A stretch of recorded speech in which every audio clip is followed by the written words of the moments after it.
টর্চের আলো এসে যা দেখল তা কোনো মানুষের কল্পনাতেও সম্ভব নয়। এক বিভৎস ছায়ামূর্তি, তার চোখের জায়গায় দুটো জ্বলন্ত নীল আগুন। অর্ক কলকাতার ছেলে, আধুনিক যুগের প্রতিনিধি। তার কাছে বিজ্ঞানই শেষ কথা। সে তার 4 বন্ধুর সাথে বাজি লড়ল সে এই অমাবস্যার রাতে একা ওই বাড়িতে রাত কাটাবে। বন্ধুরা তাকে বারণ করেছিল।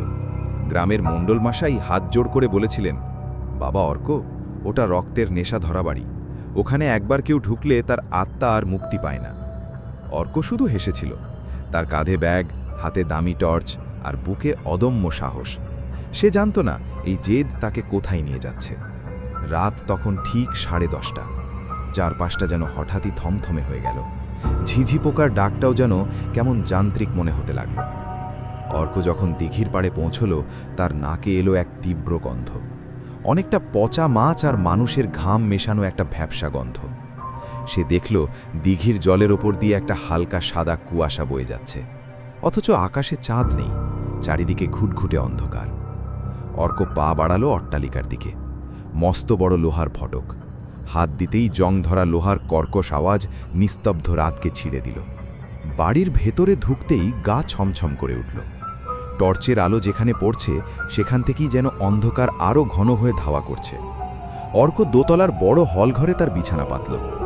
হঠাৎ তার মনে হলো পাশের ঘর থেকে কেউ একজন চুপি চুপি বলছে, এসেছে, আরও একজন শিকার এসেছে। অর্ক চমকে উঠল। সে টর্চ জেলে পাশের ঘরে গেল। ঘরটা শূন্য, কিন্তু ধুলোমাখা মেঝের উপর সে দেখল একজোড়া পায়ের ছাপ। পায়ের পাতাগুলো উল্টো দিকে ঘোরানো, আর সেই ছাপগুলো জানলার দিকে গিয়ে হঠাৎই মিলিয়ে গেছে। রাত 12টা বাজার সাথে সাথেই পরিবেশ বদলে গেল। বাইরের বাতাস শোঁ শোঁ করে বইতে শুরু করল, কিন্তু গাছের পাতা নড়ছে না। হঠাৎ নিচ থেকে একটা ডাক এলো, অর্ক, ওরে অর্ক, তুই কি আমায় চিনতে পারছিস না? কণ্ঠস্বরটা অর্কের মৃত ঠাকুমার।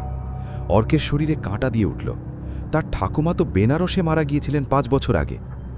গলাটা হুবহু এক, সেই টান, সেই দরদ। অর্ক জানলা দিয়ে উঁকি দিল। দেখল দিঘির পাড়ে এক বুড়ি দাঁড়িয়ে আছে।